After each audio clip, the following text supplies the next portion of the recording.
Welcome. Welcome to Performance in Context. From the Friends of Chamber Music Troy, I'm Andrea Cunliffe. The Thalea String Quartet returns to the Capital Region and will be performing for the Livingston Memorial Concert on Saturday, February 3rd at 3 o'clock at the Massry Center for the Arts.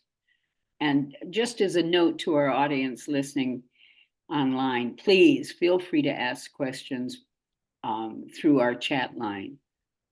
And perhaps we'll have a few minutes after our conversation to take your questions or comments live on air, if that's okay with Shay, which I think it is. So now, ta-da, I'm very, very pleased to introduce the Thalea Quartet, String Quartet, this diverse group of musicians with unique, absolutely unique attributes, bringing them to magnetism and creative interpretation of the world of chamber music. Now, their contributions to the body of new chamber works and the history of supporting emergent composers. The group embraces the flexibility of approaching music through modern lens. And they premiere so many brand new commissioned works. So welcome, welcome, welcome. And I see in row here is great because it's violinist Christopher Whitley and violinist Kumiko Sakamoto, and then violist, then we have Alex Cox, who's the cellist, and right over there is Lauren Spaulding, who's the violist. Hello. Hi. Good to see you. Sorry for the long introduction, but I've been reading about you and learning about you and finding you fascinating, each one independently as well as you as a group. So this is a quartet, a collaborative group of people, but each one of you has such a defined personality and interest that I just need to find out from you. How did you find the idea of being a musician your career? How did that happen? Was it like immediate or was it like lightning struck? Was it some inspiration that made you believe that you could make your career as a musician? What was that? How did that happen? Can somebody tell me? Well, I'll dive into this one just because it's so relevant to my colleagues here, is that what really was the hook, line, and sinker was chamber music. I love music. I enjoyed it all my life. But then I had my first chamber music experience, and the collaborative effort of learning and growing and hearing through different voices and experiencing a reality that's not your own was something really powerful to me. But you were already a musician. Yeah, already, but then it was chamber music that encouraged me to jump in all the way. I was doing neuroscience before, so. Wow, sensational. That's such a good question. I feel like the line between being a student. I mean, we all made the decision at one point to continue to study music.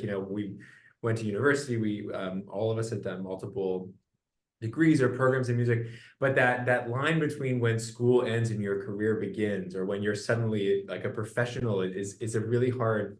It was a really hard thing for me to quantify. All of a sudden, I was getting paid to play concerts, and it's like, well, I guess that makes me a professional musician. And I think particularly when the quartet started taking off, for me, it was more of an experience of like looking around and thinking, well, I guess this is it. Like, I guess this is what we're doing now. And I imagine there was an active choice, but the opportunity presented itself, and I think that's a really amazing thing too. I don't know. Did you start as a professional independent musician, or was it always in a orchestra or quartet? So the Thalea Quartet formed in 2014, and at the time, Kumiko and I were both studying in San Francisco, and so it kind of emerged out of our school experience, and the quartet then was lucky enough to have a couple of residency positions or kind of fellowship positions at universities around the U.S. And so we still always kind of had that one foot in in the training and one foot out in the professional world. So for me, my career, I guess, started as a chamber musician, because with the quartet taking off the way it did, that's when I really felt like I was a professional musician. And Kumiko, you were also a dancer, I think, and you're a vocalist. I am, yes, yes. Yeah, so I was lucky to grow up in a community that really supported the arts, and the city I grew up in was small enough where I could do all of those things all at the same place. So I pretty much lived at this, it's called the Cultural Center, and I would run from room to room and like wing to wing, going from dance to music and voice. And so I think for me, the choice was actually choosing between which like realm in the arts I was going to mostly live in. But I still tried to challenge that by continuing to study both violin and voice into post-secondary. I was lucky to kind of change the minds of some of the people at the school I was at and got them to start a minor in vocal performance so I could keep doing it.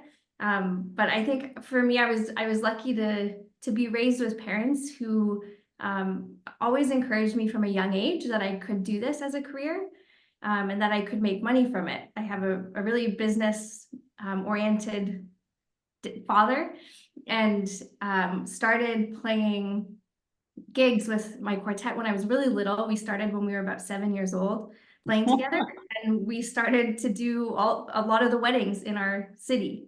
So some of that money helped put me through college. And again, similar to Chris, it was like, oh, I guess I'm already doing it. But I think because I had the support and the people encouraging me, telling me that I could, and I think that really, it can be rare in our field. Often we have to kind of go it alone and convince maybe mentor figures or parental figures that it is an okay career and that we can make money in it. So I feel really lucky. Yeah, and Alex, how did you find music as your career?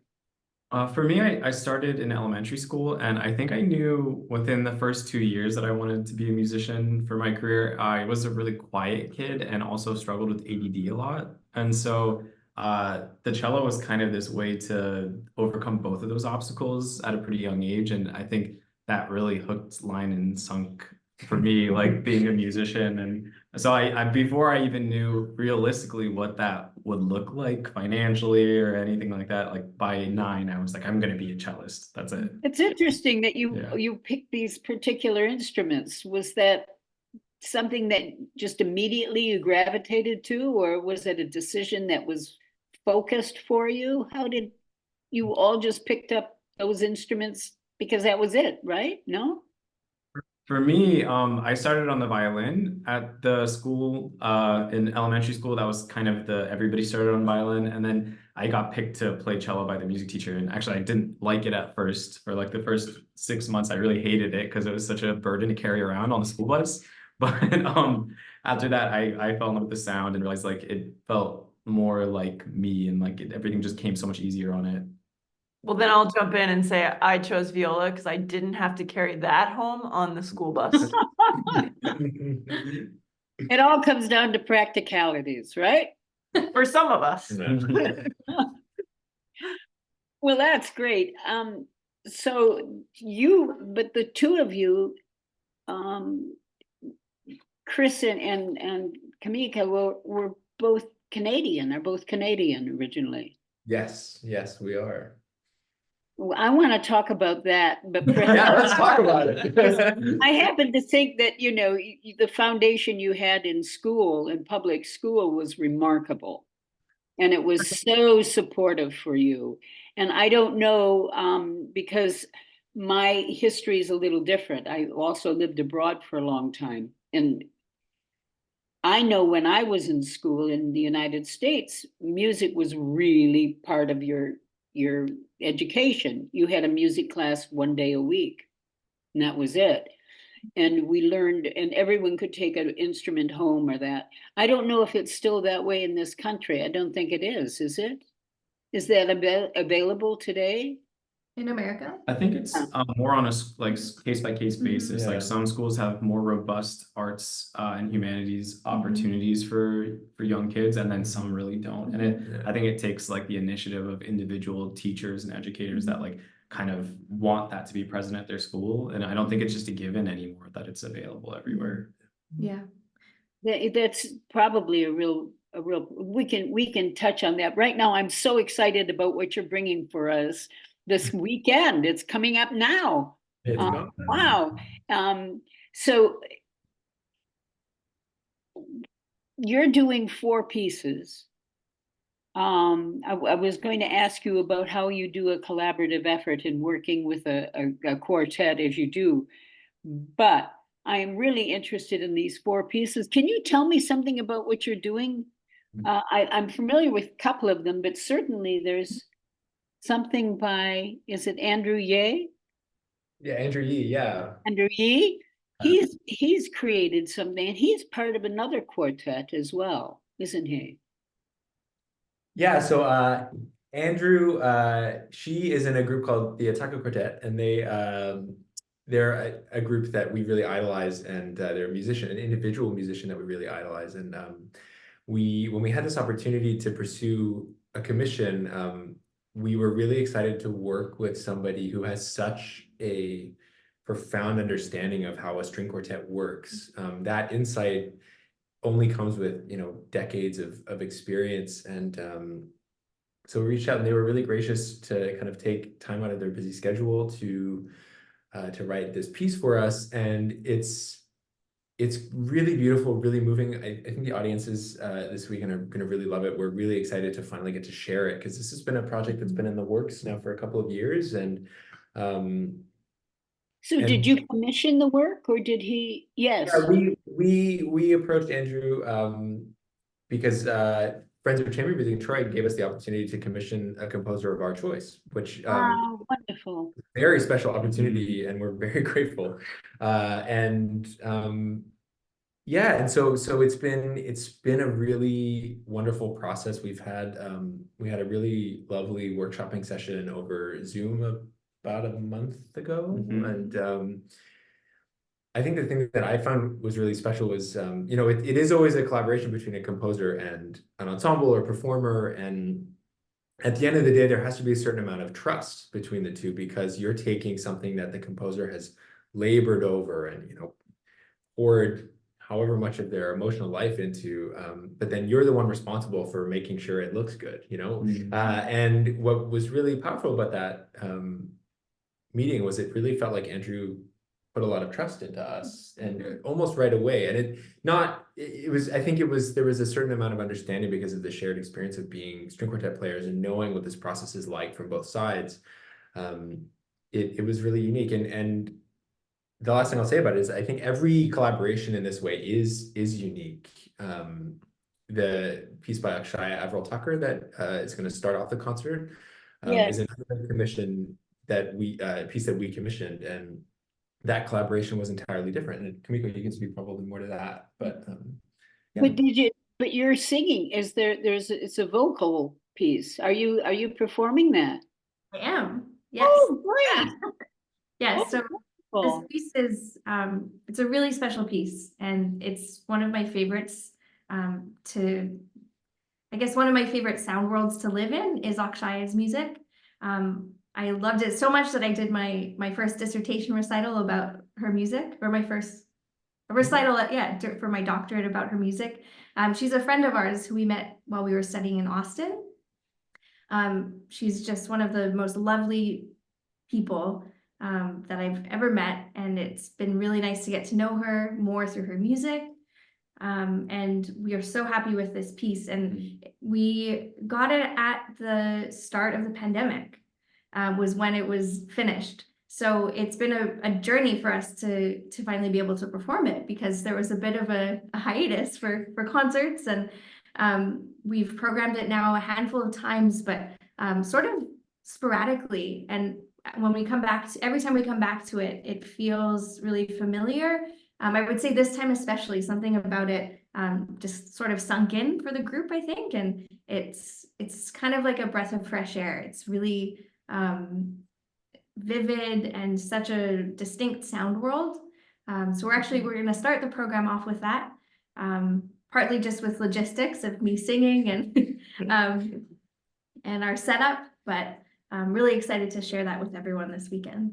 Has it been heard before? You've performed it before? Okay.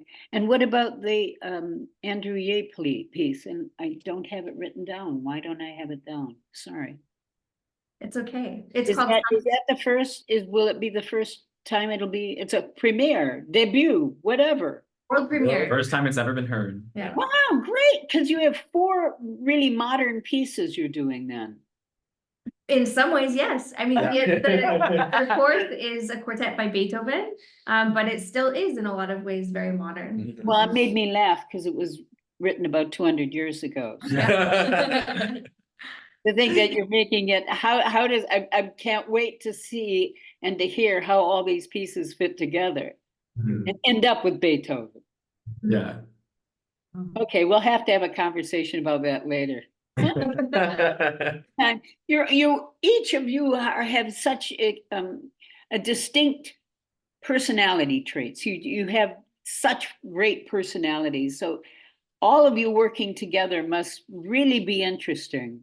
How do you do it? How do you work together? How do you interpret and express in your own independent ways and yet still make a unit?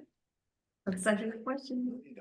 I think that's a question that every group is always navigating, and I'm sure that the methods and avenues that groups take to go through the rehearsal process change all the time, and hopefully just keep getting better and better the longer that you continue this journey. I think some of it is about knowing when to talk and when not to talk about things. Sometimes it can be easy for a lot of younger groups to want to talk about everything, and there's something really great about sharing ideas in that sort of vocal way, but sometimes that can get in the way of people's individuality and the way that we kind of share ideas with our instruments, and that nonverbal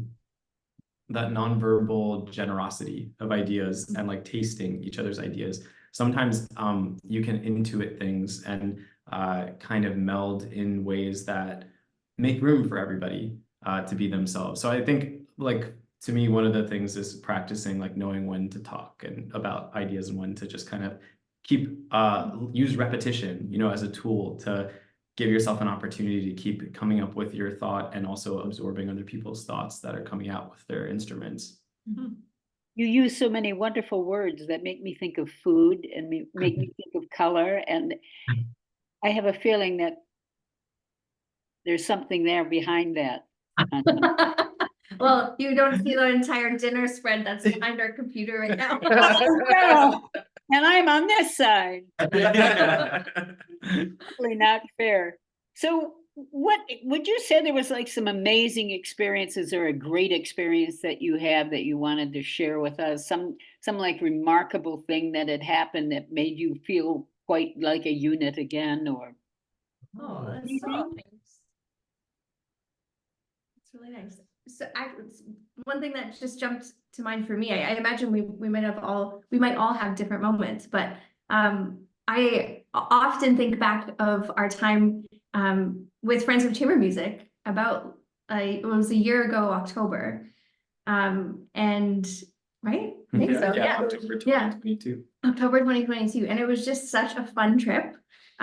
We had such a fun time, and I mean, we were welcomed so warmly and loved our time with the series, and that really contributed to it. But we also had such a good time, like eating out together. We went to some fun places to have a drink or two, and it was just a really fun trip. So that was maybe one of the earlier times of the 4 of us being on the road together, where it felt like, oh, this really feels like we feel like a unit. because Alex, you're the newest member. I am. Not really that new, but Yeah. Summer 2022 was when I started. Brilliant. So, okay, so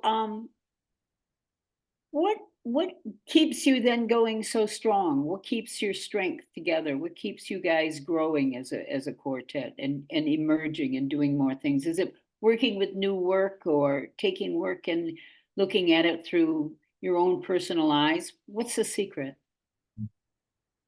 I mean, I think maybe there's two things that sort of jump out. It's a lot of the friends that we continue to make at the concert series that we play at. I mean, many of these concert series we've gotten the privilege to join many times and have developed wonderful friendships with everyone there. And then, you know, maybe just more interpersonally, it's just comedy. These folks are really funny, so I hope everyone gets to talk to them. Because that always keeps things strong. One of the notes that I made when I was listening to your music was fun. Just a great big word fun written right on this piece of paper. So I'm looking forward to that. So I how think, about, something sorry? to add to that. I Yeah. think something else that helps is I feel like for audiences, but also as musicians, like hearing a string quartet is kind of like having a really great chocolate cake or your favorite dessert. And going back to food, I guess that's on my mind. But I think one of the great things about Thalea String Quartet is that all of us have many different things going on outside of the quartet. And I think that all those experiences, not only do they kind of help develop and enrich us as musicians, but they kind of remind us that getting to do this as the four of us is like that really great dessert that you love that you don't get all the time. And having been in quartets for a long time, my whole career I've spent in quartets and with different models, you know, where rehearsals are every single day and everyone's kind of just siloed in the string quartet. I have to say that aspect about the Thalea Quartet, I think helps keep the magic of playing string quartet very fresh and keeps the value of this collaboration like at the forefront of the experience, because when we come back to it, it always feels like, oh, this is so great. We don't take it for granted. I'm sorry. Said we don't take it for granted anymore. Yeah. Well, you just said something that I had written down that I thought I'd like to ask is, what else do you do besides play music? I mean, what are your other interests? And are they art? Are they what? Fishing? I don't know. Cooking? You would be great at I'd love fishing. to do. But I guess I Yeah, go for that. A lot of my life is based around music. So when I'm not, you know, like playing with these folks or yeah, I'm like making music, I'm writing music. That's just the thing that has ended up being kind of most important. But I have gotten really into cooking lately, and that's been a good hobby. And yeah. It's great for us. It is good for us. Yeah. For myself, a lot of my life also revolves around music, just in different forms. But for me, for so long, my musical identity has been solely in the quartet, and in the last like year or so, I've been expanding that and looking more into like what my individual musical voice means. So that's been a really good journey, a healthy journey for me. But still in music. And I also love cooking and eating. I love food. And just going for walks in nature, being outside. Yeah. I'm a bit of a gym fanatic, so I kind of do that every day. And I also really love nightclubs because I like to go dancing. So I try to make that a part of my weekly routine when I'm able to. And so I'm looking forward to partaking after the concert Saturday night in Albany. Oh, okay, great. I'm making a note of that. That's fine. You can join us. Yeah. Wouldn't that be great? Okay. And Well, they all sound very exciting. Maybe I'm the grandma. I'm a little more chill. I like to snuggle up on the couch with my cats. I like a good glass of tea, and I love me some Netflix shows that maybe have horror related themes. Or mermaids. Or I don't mermaids. know how that, it's amazing how the four of you can all blend together and make music. And It is, isn't it? You'll find out. Maybe TBD. TBD. I know you do mess about a bit with other kinds of music, right? You do, you know, like hip hop, and I don't know who Bad Bad Not Good is. Ooh. Well, they're an amazing group, originally from Toronto, so more Canadians. And they're jazz trained musicians, but have gotten quite famous working with hip hop artists. Yeah, they're quite amazing. So you ever independently or even together make music that's totally different from your classical music? Mhm. Well, I will jump in to brag for our wonderful Chris and Kumiko. Chris basically sounds like, who do I say he always sounds like? Johnny Cash. Johnny Cash. Mhm. No, Amazing. man. And he I'll plays see it Saturday. guitar. They have a whole like late night show number. So next year. The whole set. So yeah. Yeah. After the dance club, yeah. There's certain people that have really stuck in my mind, musicians, and Johnny Cash and Joe Cocker and yeah, that kind of. Well, But he's right here. Was there something, I don't know if you did independently or with a group, something about, and I wrote it down and I don't have it in front of me, but you were into Detroit and doing something about communication without, what was that? So I think it was probably 2019. We were at a summer music festival outside of Detroit called the Great Lakes Music Festival. Alex was there too. Alex was there too, with his former quartet. And we were asked to present to a class of first-year medical students at Wayne State University alongside the Emerson Quartet, talking about nonverbal communication. So some of the things that Alex was kind of referring to, this teacher at the university was finding that a lot of their kind of younger medical students were struggling a bit with bedside manner, and communicating things to their patients and people they were working with in a way that could be received positively. And nonverbal communication is basically all that we do in rehearsal or on stage. There are all of these things that these tools that we need to use to communicate to each other nonverbally. And so it was a really interesting experience to work in that context, and to just think about the power of nonverbal communication in so many different areas of life. I always think about how, maybe an audience member has never seen classical music before, but they know what it looks like to see someone who's confident. And so if we can kind of present that when we walk on stage, they can understand what they're viewing, even if they've never heard Beethoven or they're unfamiliar with the music of Missy Mazzoli or something. So, There's a lot that can be offered to introducing young people to music, introducing youth, doing outreach, doing education with music, that it doesn't need to be, I don't know, I'm not going to tell you because I don't know, but I think that there's some wonderful way that music can be brought back into education with outreach. And so what would you say would be a good way to expand the idea of using classical music to children who, I think we mentioned earlier that we felt that the funding was fairly inadequate today for the arts? What do you think we should do? I mean, you're doing stuff with outreach here up in the capital region, so that's a step. But what can we do as lay people, as people who I'm not a music, well, I mean, I think we're all musicians in our own heart, but whether or not we are practicing it. Do you think that there's something we can do to mentor young people or to encourage young people to look at other forms of music and experiment? I think something that is maybe a little bit at the like atomic level is everyone who goes to concerts as an audience member knows a kid, probably, whether it's a family member or their neighbor or someone at the community center they go to or the church they go to. And I think, kind of trying to foster an opportunity to bring a young person to a concert, it maybe being their first time ever seeing something like that. I think that's one thing that every audience member can consider as a way to be a bridge between music and young people. Yeah. Making it more available, making it more accessible.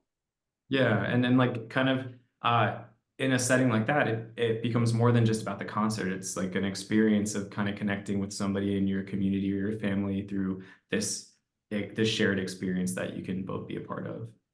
So that sort of gives you what the role of arts is in the community. What does art give to a community that enriches it? Yeah, it's ceremony, right? It's an opportunity to come together over some shared experience. It's an excuse to sit next to somebody and be able to have something that you both experience that you can talk about later, that regardless if you loved the performance or hated the performance, it's a memory that you both share, and that's bonding. So is that the role of arts, the need to feed the community more art, whether it's music or dance or voice? I mean, I think it's feeding the community, but also feeding the individual. And then therefore that will help feed the community. It's, I think, a way to take care of ourselves too. And to, even if it's a moment in the concert, just to check in with how you're feeling or get in touch with emotions that you maybe don't otherwise let yourself feel. One of my favorite parts of the program that we're playing is the slow movement of the Beethoven Quartet. And we sometimes set it up with speaking before. And I always love what Alex says about playing that movement. And he gives the audience a chance to sort of reflect with how they're feeling and check in with these really deep emotions that Beethoven injects into the music and makes us all feel through his notes.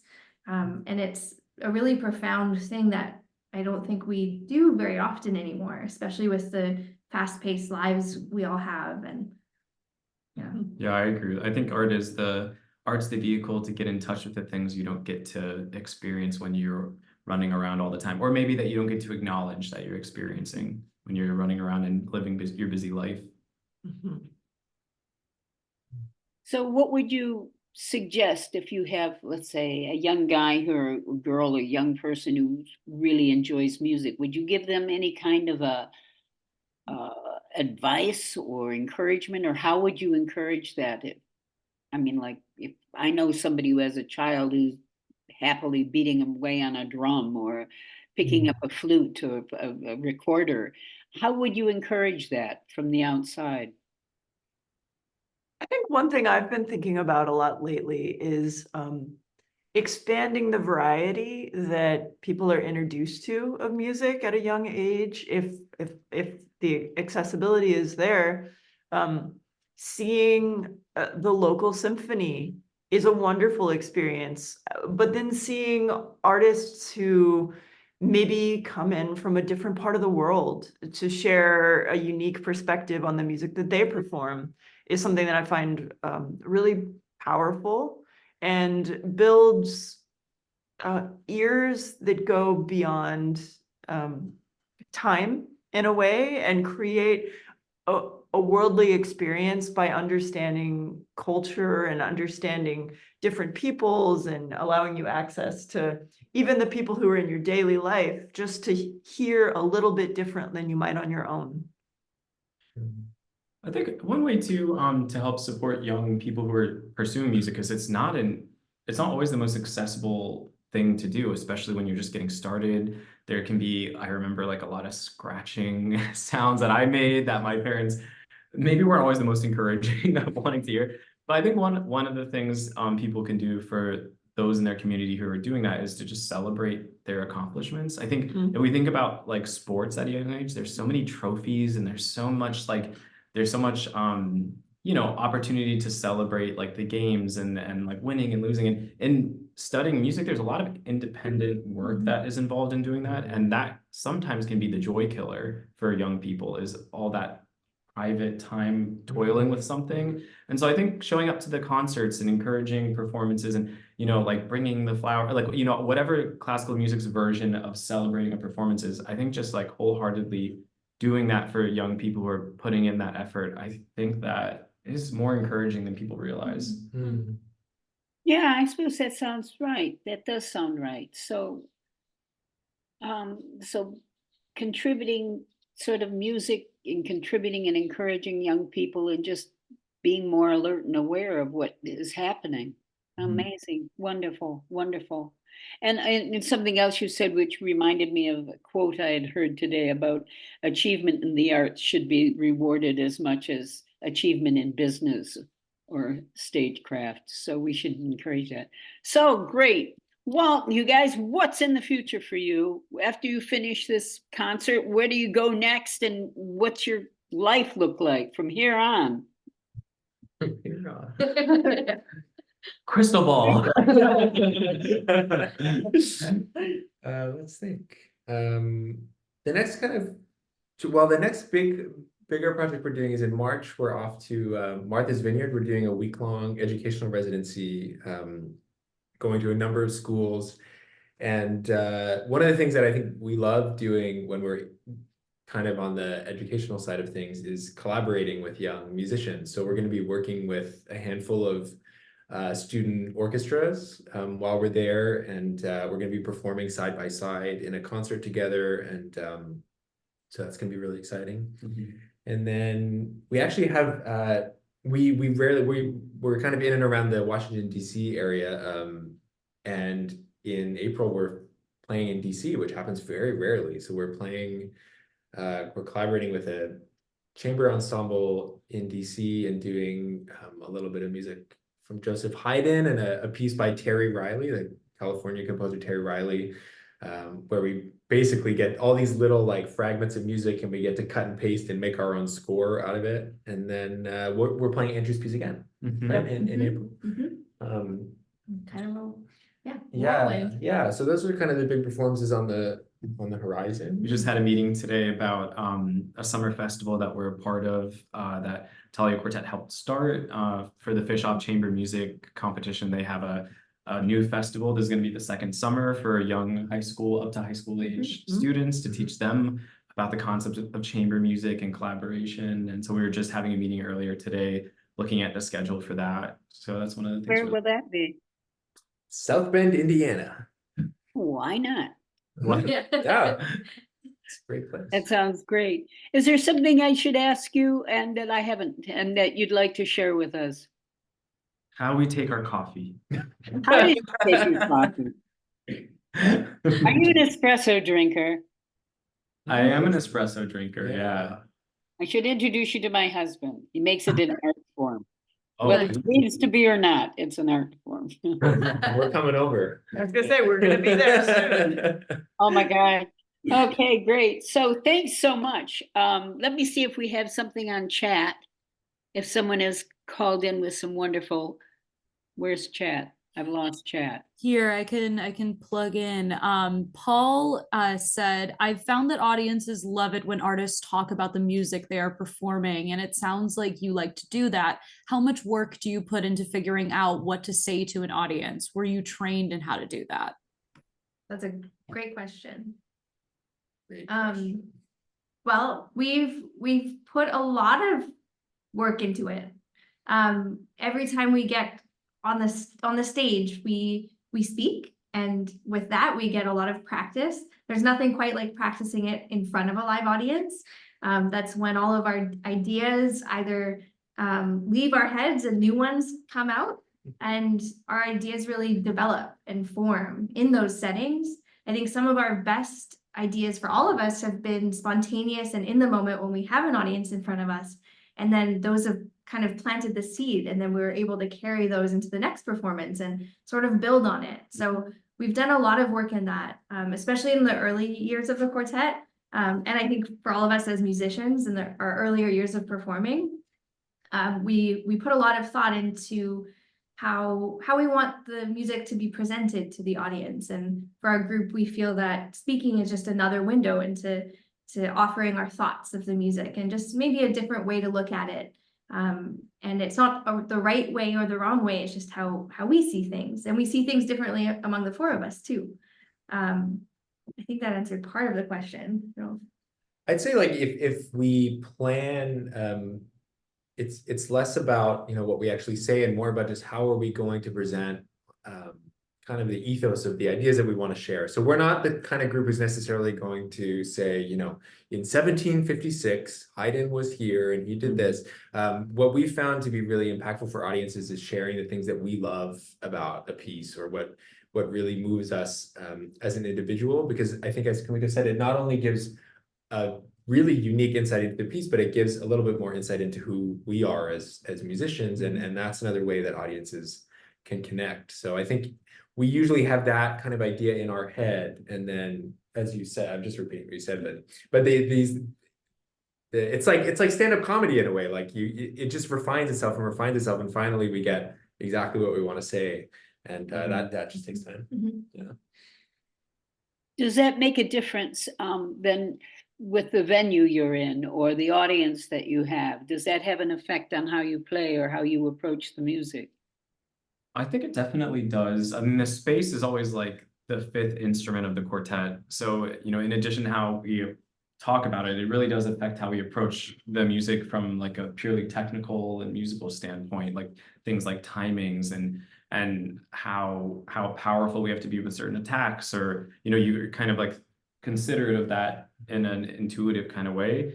I would say that usually with a lot of the pieces we perform through the season, we run it many times in the summers at very non-conventional performance spaces, like assisted care facilities, or at prisons, or at libraries. And so like all of those spaces with those different demographics and different size audiences, the trial and error of talking and sharing things about the pieces, it kind of puts it through like that refinement process that Chris was talking about. So there is a little bit of like, you know, some obvious things like age demographics. Like if we're playing something for elementary age kids, and the way that we talk about the music changes dramatically. I don't know if the performance itself gets curtailed or like diluted in any kind of way. I think it's the same, but certainly like those kinds of extremes, we like curtail things. But I find like that process of talking about it in all those different venues ends up helping refine like the final thing that we share from the larger venue traditional concert spaces. Shay, do we have another? That's it right now. Okay. Well, I'm certainly looking forward to Saturday at 3 o'clock at the Mastery Center at the College of St. Rose. And it's going to be a wonderful afternoon. And you're doing some outreach projects the following day, is that right? What's that going to be? Do we know? I think they're mostly kind of masterclass workshops with young musicians in the area.